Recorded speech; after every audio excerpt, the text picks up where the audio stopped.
Hey guys, welcome back to the garage.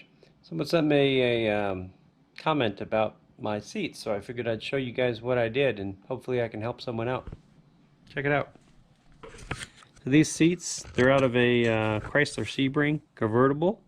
I had them recovered to match the blue and white for the Monte Carlo. The regular Monte Carlo seats, they mount actually on the A-pillar.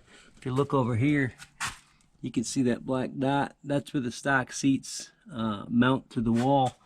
But that means that when you get into the back seat, you need to move the seat out of the way and move the seat belt so you can slide into the back seat. I didn't really like that, so I got these seats out of a Sebring, and they mounted up pretty well, but it wasn't a direct bolt-in, so I want to show you guys what I did on the mounts.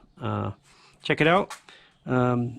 I'll lift up the seat here, and then you guys can see what I did. So if you look under here, you can see that that's one of the rear feet, and then this is the other one. Basically, they're L brackets that I bent up and bolted into the frame for the Sebring seat.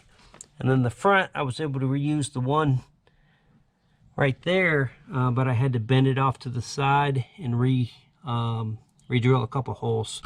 This here is just a regular old piece of steel that I bent up and put a couple holes into it and mounted it up.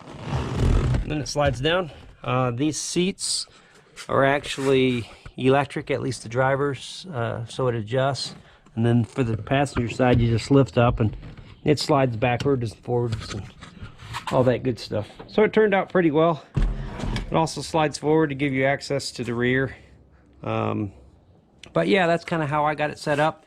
I haven't figured out how I'm going to do this hole in the wall there. I'll probably just put a rubber grommet, but we can figure that out later.